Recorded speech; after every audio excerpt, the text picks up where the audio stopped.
My name is Julia, and I'm a 33-year-old. I have been married to David, who is 36-year-old, for the past 10 years. We've been together for over 13 years. We met in college, and while he's a couple of years older than me, that never affected our relationship. I've always been ambitious, and David knew this from the start. I work as a fashion designer for a global label, but I can't name it for obvious reasons. My journey in this industry started with no connections or support, so I've worked incredibly hard to reach where I am. Climbing the career ladder has been challenging, and I'm proud of my achievements. When things got serious between David and me, I made it clear that my career was a priority. If he couldn't understand and support that, I couldn't see a future with him. David was completely supportive because he's ambitious too. He works in the finance department of a tech company and has steadily built his career. However, 3 years ago, we started having issues. David felt it was time to start a family since I had made significant strides in my career. I didn't feel the same way. While I acknowledged my progress, I knew there was still more I wanted to achieve. At that point, I was looking to switch to my current label, or another prestigious one. My old job was in jeopardy due to COVID-19, and layoffs seemed imminent. I needed to make the switch before anything happened. David thought this was the perfect time to have kids. If I got laid off, I could take a break, focus on a baby, and then return to work later. But that wasn't what I wanted at all. Conversations about this always turned into fights. I felt he wasn't listening to my perspective, so I started applying for jobs without telling him. I felt terrible about keeping this from him because we'd always shared everything, but I couldn't sacrifice my career. In late 2021, I landed my current job. I was over the moon, ecstatic, and extremely proud of myself. Unfortunately, David didn't share my excitement. He felt blindsided by my decision and worried about how it would affect our family plans. I tried to explain my point of view, but he was hurt and not receptive. I knew I needed to give it time to salvage and improve our relationship. By April 2022, I had proven my worth to my managers and supervisors, and my employment terms were upgraded. The benefits offered by my new job were unbelievable, which is why I needed to make the switch. In these big labels, once you secure a spot and work hard initially, you gain a lot of bargaining power. When I told David about the perks, he thought I was joking. They were that good. I would get 6 months of paid maternity leave along with another 6 months of either unpaid leave or work from home. None of this would have been possible at my old job. I thought this was the best time to try for a baby because I wouldn't have to compromise my career. I had a secure job with provisions to make the transition to motherhood as smooth as possible. Everything seemed to be going well, and we started trying for a baby. Unfortunately, we had no success until November 2022, so we decided to see a doctor. Both of us were worried, especially David. The test results showed I had a very low chance of conceiving naturally. I was devastated because I really wanted a child. The doctor explained that this wasn't related to my age or lifestyle, but was a side effect of an illness I had in my late teens. There was nothing I could do about it. David, however, didn't understand this. He believed my age was the issue and started blaming my ambition for our infertility. He insisted that if I had listened to him and not focused so much on my career, we would have been parents by now. No amount of discussion, arguments, family intervention, or medical opinion changed his mind. It felt like he was waiting for the perfect opportunity to blame me and hate my job. This was mentally exhausting for me, especially since I was also dealing with my own grief. I was heartbroken, facing the reality that I might never carry a child to term. It was the darkest period of my life, and I had no support from anyone. My in-laws intervened when they visited for Christmas that year. Seeing the state we were in, they were appalled. They urged us to work things out, but we were constantly butting heads. They decided to fly down and talk to us. My father-in-law harshly criticised David for blaming me for something I had no control over. Even my mother-in-law said she was disgusted by her son's behaviour. They supported me throughout, and I was very grateful. I know for sure that had they not intervened, our marriage would have broken down. In hindsight, I sometimes think that might have been better because none of us knew what was coming next. After many fights and tears, things got better between David and me. It was hard to accept that I wouldn't be able to conceive, but I was slowly coming to terms with it. A few weeks later, I asked David if he would consider adoption. We wanted to be parents, and many children needed loving homes. I had no issues with raising a child that wasn't biologically mine, but I wasn't sure how David felt. When we were dating, I had asked him about adoption, and he laughed, saying he never thought about it because he believed it would never be an issue. Approaching the topic with hesitation, I gently brought it up. Before I could mention adoption, David bluntly said he would not raise another person's child, so adoption was off the table. He was firm, leaving no room for discussion. I tried to press further to explore all options, but he was adamant. He wouldn't listen to anything I was trying to say. Exhausted, I asked him what other options we had. He said I could either go for fertility treatments, which he made clear was his preference, or we could consider surrogacy. I made it clear that I wouldn't take fertility treatments. I know many women who do, and the toll it takes on their bodies isn't worth it to me. Spending all that money and harming my body just to have a biological child didn't make sense.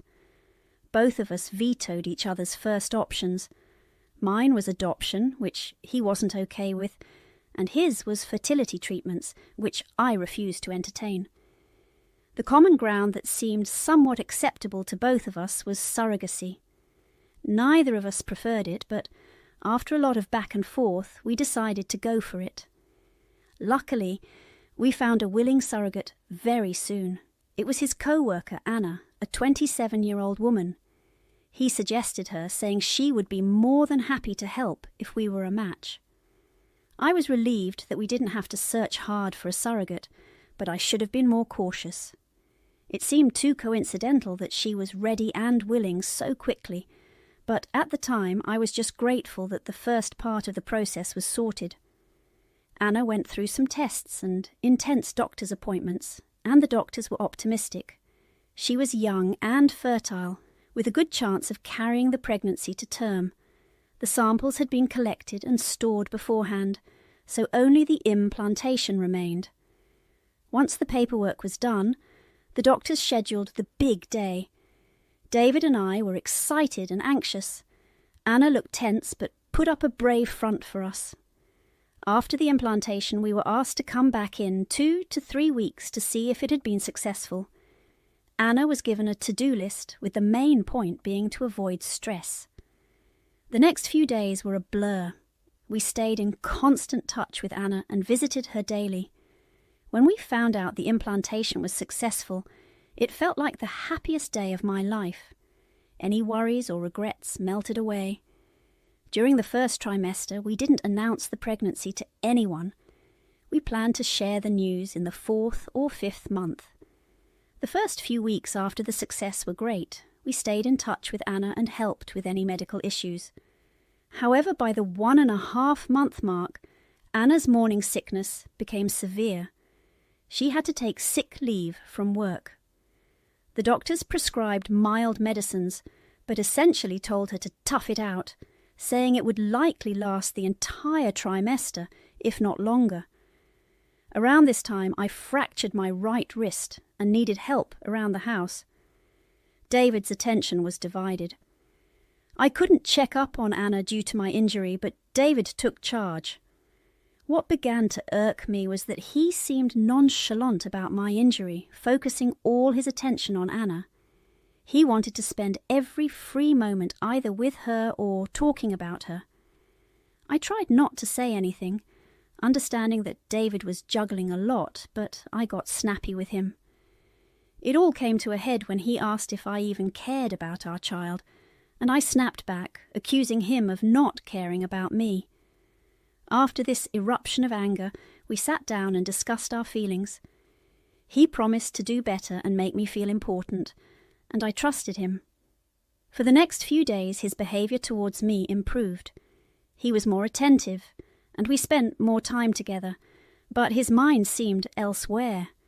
He was still fawning over Anna like a puppy, and it felt like he saw her as his wife rather than our surrogate. Anna had taken paid leave from work, but David was working extra hours to cover for her and visited her daily, even if I had seen her earlier.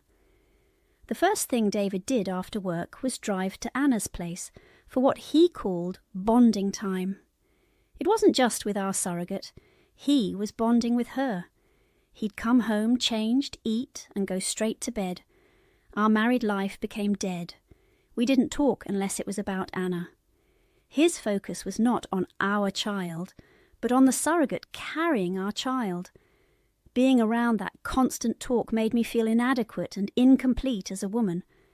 I wanted to address it with him, but I felt I had no right because it was my infertility that led us to need a surrogate. Anna was helping us at the cost of her health, and I felt like a terrible person for feeling envy and anger instead of gratitude. The whole situation was driving me crazy. Instead of bringing us closer, surrogacy had driven a wedge between David and me. I couldn't shake the feeling that David and Anna were having an affair. Rationally, I could explain his behaviour as that of an excited father-to-be, but all the alarm bells were ringing in my head. I knew I had to do something to calm my nerves. By the time I decided to snoop through his stuff to find something to confirm or dispel my suspicions, Anna was over 5 months pregnant. While David focused entirely on Anna and her pregnancy, I was obsessed with finding out what was going on between them. I admit I wasn't the best partner to David or the best support system for Anna, but I was too muddled in my own head. For those who might say I should have just talked to David, I tried, multiple times. His behaviour never changed, making me feel even worse. So, whenever I had time, I checked his phone and chat logs. David has 2 phone numbers, so it took me a while to scan everything. I didn't find anything suspicious in his texts or Instagram messages. The texts and DMs were mostly about Anna informing him of her condition and him checking up on her. It was all very safe for work, and sometimes it felt like chunks of the conversation had been deleted because there was no flow. Feeling guilty but not satisfied, I decided to check his emails. I finally got a chance to access his computer. His professional email had nothing between them, just work-related correspondence. His private emails also showed no contact with Anna. Then I noticed a 3rd email account logged in on his system. I quickly opened it and found emails with just one other email address, dating back to 2022. I copied and pasted a lot of them into a document and sent it to myself, feeling that this was my only chance to confirm my doubts without getting caught. That night, I couldn't sleep a wink. I wanted to read every single email, but knew I had to be smart and not impulsive. I decided to wait until he left for work the next day. What I found shook me to the core. David was not only cheating on me emotionally and physically, but he was also planning to defraud me. It took hours to go through all the emails. David and Anna had been having an affair since early 2022. Nobody in their office knew. It started with him confiding in her about our problems, and she would listen and validate him. Gradually it became more intimate, with sleazy texts and images and verbal abuse directed towards me. Reading this was horrifying. Anna couldn't have children of her own due to a problem with her eggs, but she was the type of woman David wanted as the mother of his kids. They hatched a plan together. They would get me to agree to surrogacy, and Anna would step in as the surrogate. David convinced Anna that once the baby was born, she should quit her job and become a stay-at-home mum. To afford a luxurious life with only one income, they planned to rope me in. Right before the baby's birth, David would start picking fights with me, leading to our divorce. He planned to press the courts for primary custody because even though I was the biological mother, he was willing to raise the child with the surrogate. This way, I'd have to pay hefty child support until the child turned 18, which I could afford given my job. They intended to mooch off these payments and live a picture-perfect life together. All of this was detailed in those emails.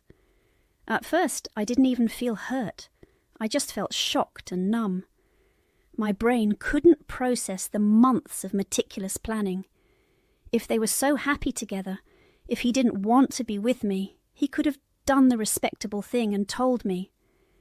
I had been living in a sham of a marriage for the last 2 years, working through issues and letting my self-esteem be crushed, all for him to have an affair and a baby with another woman, my baby. Every ounce of love I felt for him vanished in an instant. All I could feel was rage and disgust. I knew I had to do something, and fast. I needed to get my ducks in a row and get myself and my kid out of this mess as soon as possible. I called my lawyer friend Stacy and told her I needed to stay with her for a few days to sort things out. I then texted David saying that Stacy was sick and needed help, so I'd be staying at her house to avoid being disturbed. I wasn't sure of my legal standing, but I knew I wouldn't give up or back down. Update 1. Stacy and I had a long chat. She couldn't fathom that all this had been going on for 2 years without me having a clue. I told her that despite our troubles, I never had a reason to distrust him. I never anticipated that the man I'd been with for 13 years would do something like this and betray me completely. Fortunately, Stacy and I are clear on the next legal steps. She's confident I will win this case. However, she says everything needs to happen before the delivery, and we have to make their affair public. If we don't, I don't stand a chance in court. The other option is to wait for David to start the divorce and then try to get primary custody, but that seems unlikely. David doesn't deserve any grace.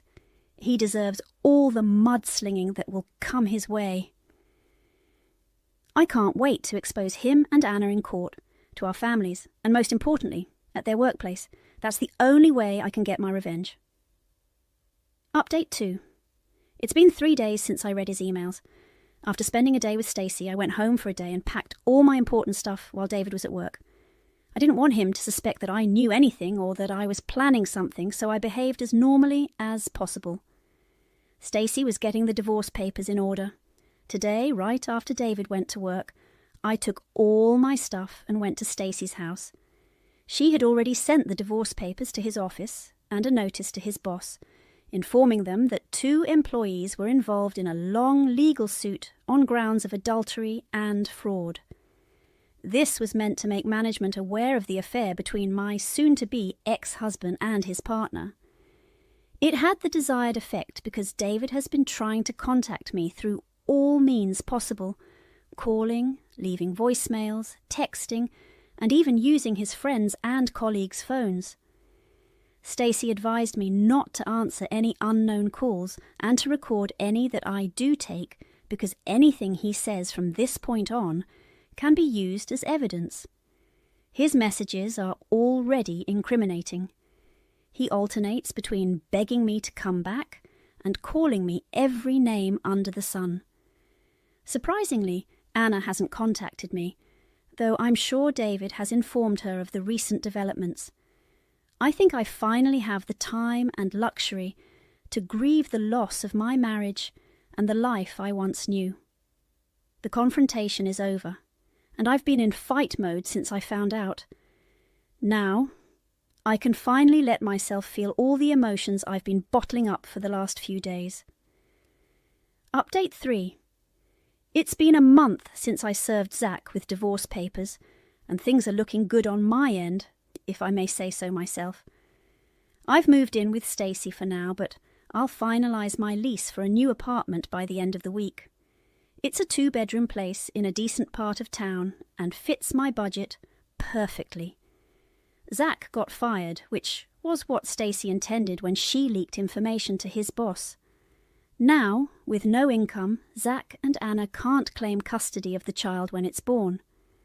Anna hasn't been fired, probably because she's pregnant, but she's been asked to reconsider her position at the company post-pregnancy. People at their company think the baby is Zach's, which isn't helping their situation. Their reputation is tarnished, and it's affecting Anna a lot. I know all this because of a drunken call from my soon-to-be ex-husband. All in all, Stacy and I are pretty confident we're going to win this one. I can't share more details because the case is still ongoing, and it could be used against me. I might have to grant some visitation rights to Zach, but according to Stacy, Anna will have no legal rights over the child, which is a relief. This will be my last update because I don't want any details of the case getting out and risking identification. Thank you to everyone who commented and suggested a course of action for me.